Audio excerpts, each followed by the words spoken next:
Welcome back to another Will's Week in Whiskey. Took a few weeks off, had the holidays, had a head cold I've been fighting, but I'm here to give you some more headlines and happenings in the world of whiskey over the past week or so. I've been talking a lot recently that the Lux Row Distillery has been making quite a few moves within their bourbon lineup. We know that I've talked at length about them dropping the Yell from Rebel Bourbon in that name, but there's something that else is popping up just over the past week, and that is that they're adding a product to the Ezra Brooks brand.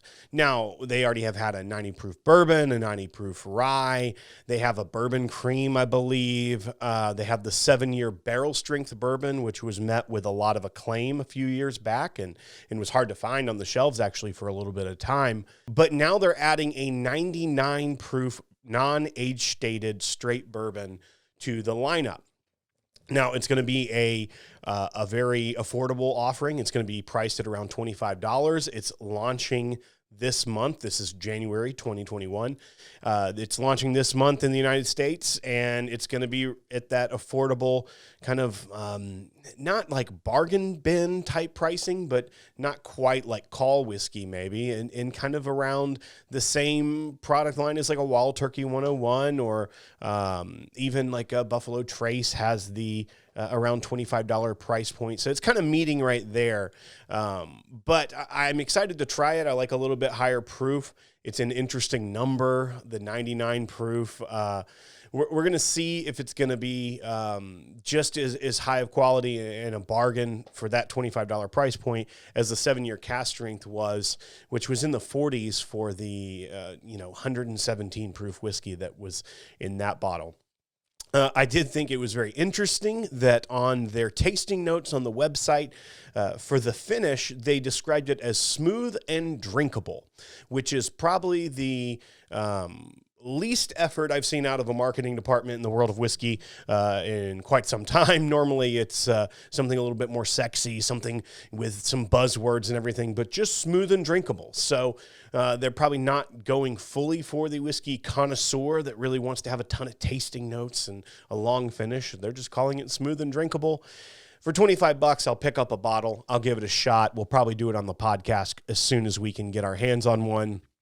But it is interesting to see them adding to that lineup, adding and developing those brands even more than they already have. And that's exciting. It's exciting to see in a world where there's so many high dollar bourbons being introduced, to see something that's for everyone, that's probably going to be on the shelves, available, accessible, and drinkable. Our next thing has to do with a distillery out of Indiana, a little place you may have heard of called MGP.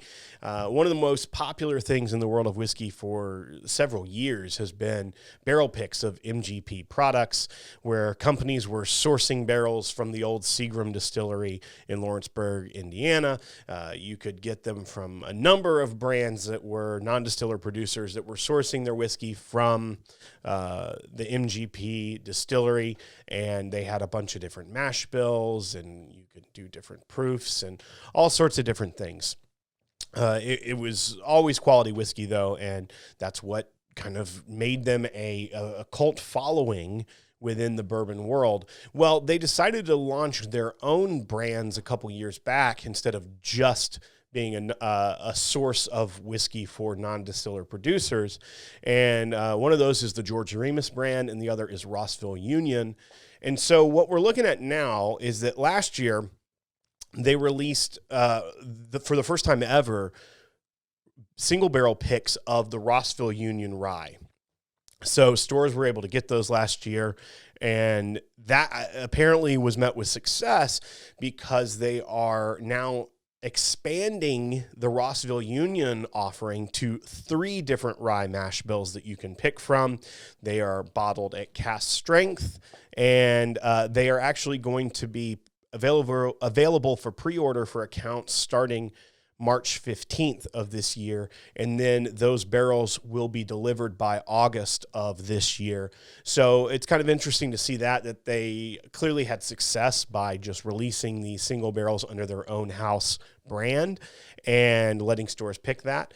And that is going to continue this year, and they're expanding the offerings within that lineup to have not just one rye mash bill, but a total of 3.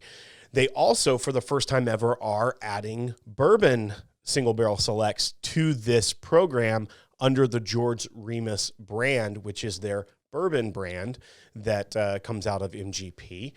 And so essentially it's going to be a similar situation where the accounts can pre-order around March 15th, and they are going to release these barrels in September, which coincides with National Bourbon Month, or it says they will be delivered by September. They talk about you can customize the label. I assume that just means like the information on it about which store picked it. I don't think you're actually going to do a full-on secondary sticker on there, but who knows? I haven't seen what it looks like fully, but the fact that they're offering this, and it's going to be actually 2 of their high rye mash bills that are offered in the bourbon single barrel program. So that's exciting if you are into the MGP profiles. Their high rye bourbon is delicious. Some of the Bell Mead picks that I've always raved about on the podcast were MGP sourced whiskey. That's that high rye mash bill, and it's delicious. They didn't say anything about the age ranges that these products are going to be, but they are noting that it's going to be at cask strength, bottled at cask strength. So that's exciting. I can't wait to see these. I hope a lot of these pop up in our state, but it's something to look forward to in kind of the later months of the year. And it'll be interesting to know which stores start getting on that list and start picking their barrels soon. So what else we got? We have a new celebrity endorsed bourbon. I know these are kind of a dime a dozen these days, but this one was a little bit interesting to me. This is Lee Greenwood's signature bourbon whiskey. And so it's a partnership of Lee Greenwood, the author and artist behind the great patriotic anthem, God Bless the USA. And he has partnered with a distillery I'd never heard of called Soldier Valley Spirits. Now, that is a distillery out of Nebraska. And they are releasing a 90 proof bourbon that is said to be 6 years old, and it's a blend of some of their own house bourbon. So they have some 6-year stock of their own house bourbon with some sourced bourbon as well in there. So it's going to be priced at $55. Its release is kind of interesting. It's apparently being released along the Gulf Coast, but also they are on military bases. They have distribution to military bases. And so it's a very patriotic bottle. Obviously, Lee Greenwood, whose great song is pays tribute to the military, not just the nation. So that's kind of makes sense. There's a good tie-in there. But it's $55, and you can also get it available for pre-order on their website, which is it's soldiervalleyspirits.com. It's going to be released around Memorial Day of this year. So that's something you can look into if you're into the celebrity endorsed bourbons, or if you just want to try something that has Nebraska corn in it. We know that Nebraska is a big corn state, and so they are using that in their own distillate.